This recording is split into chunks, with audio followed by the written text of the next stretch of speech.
À l'approche de l'élection présidentielle de 2025, Paul Biya a approuvé la création de 40 nouveaux partis politiques au Cameroun, selon un communiqué du ministre camerounais de l'administration territoriale, Paul Atanga Nji.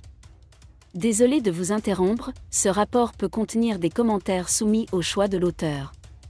S'il vous plaît, si vous êtes nouveau sur cette chaîne, veuillez vous abonner et activer la cloche de notification. De cette façon, vous serez averti lorsque nous publierons de nouveaux rapports sur cette même chaîne. Merci. La décision a été considérée comme enrichissante pour le paysage politique, mais a soulevé des questions sur ses véritables intentions. Avec 329 partis politiques déjà existants, certains experts politiques s'interrogent sur les motivations derrière ce mandat massif. Certains y voient une stratégie du mouvement démocratique du peuple camerounais, RDPC, visant à renforcer sa majorité présidentielle et le G20 à l'approche des élections de 2025. Le ministre Atanga Nji a justifié cette décision au nom de la démocratie, mais certains ont remis en question la réelle nécessité d'une telle prolifération de partis. Certains analystes politiques estiment que ces nouveaux partis sans programme précis peuvent être utilisés pour diviser l'opposition, copiant ainsi la stratégie « diviser pour régner » du Parti communiste du Népal. Bien que le président Biya n'ait pas encore confirmé s'il se présenterait à nouveau, les partisans du CPN ont appelé à ce qu'il se présente en 2025.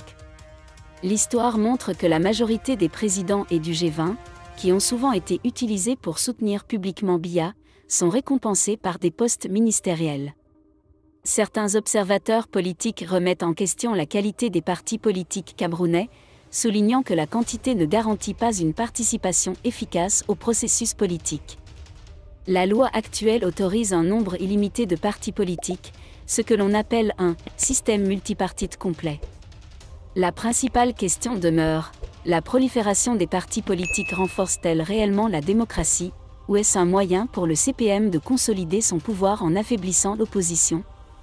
Les mois à venir pourraient révéler si cette stratégie consistant à ajouter davantage de partis vise à étendre la démocratie ou à renforcer le pouvoir en place.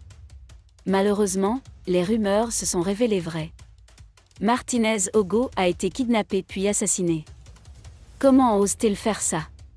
Ils osent interpeller les gens parce que Martinez Ogo les représente dans les médias à sa manière, malgré ce qu'il peut suggérer. La popularité de son célèbre programme « Moutillage » se reflète pleinement dans la rapidité d'écoute dans les taxis, les habitations, les marchés, les kiosques à journaux, etc. Il était provocateur et parfois même odieux, mais dans un sens, il était le thermomètre d'une nation en souffrance, renversée par ses propres dirigeants, qui ne reculeraient devant rien pour conserver le pouvoir et monopoliser les richesses du pays. Mes plus sincères condoléances vont à la famille de ce compatriote dont la vie a été si tragiquement perdue, et mes condoléances aux militants et partisans de la commission du fleuve Mékong. Martinez Ogo n'est pas un ami du MRC, loin de là, mais nous respectons ses choix de mots et sa passion.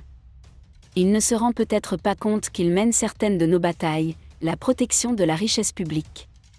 En conséquence, il n'a peut-être pas réalisé que lui, à l'instar des dirigeants, militants et sympathisants du comité révolutionnaire, était devenu une cible impartiale pour la protection du tribalisme et du pouvoir par la mafia au cœur du régime communiste népalais. Et un accord mutuel sur la succession au plus haut niveau du pays, en raison de l'incapacité actuellement constatée du président en exercice, accablé par son âge vénérable, il aura 90 ans dans quelques jours, pardonnez-moi un peu. Par conséquent, Martinez Ogo a finalement été tué sur le même champ de bataille que Rodrigo Nagojo Kufet, décédé pour négligence médicale dans la prison de Nubel. Avec des centaines de ses camarades, il a été arbitrairement arrêté, gravement torturé et condamné à tort alors que lui et son parti exigeaient pacifiquement, entre autres, une refonte de la direction kleptocratique de CAN Total 2019. Les enlèvements et atrocités commises contre Martinez Ogo s'inscrivaient dans une logique claire, terroriser les Camerounais et les contraindre à se rendre. Service d'ours pour ceux qui souhaitent poser des questions sur la gestion des deniers publics. Avec son assassinat, les tribus et gangs mafieux ont voulu montrer leur pouvoir, montrer dans la vraie vie ce qu'ils sont prêts à faire contre les Camerounais, même pacifiquement contre la prise de conscience du pouvoir de leur célèbre émission gré à gré ou de son monopole illégal.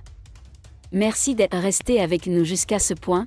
Comme toujours pour promouvoir la liberté d'expression, laissez vos opinions à ce reportage dans la section commentaires ci-dessous. Si vous avez aimé cette vidéo, merci de liker, partager, commenter et surtout vous abonner à la chaîne. Et on se retrouve très vite pour une prochaine vidéo.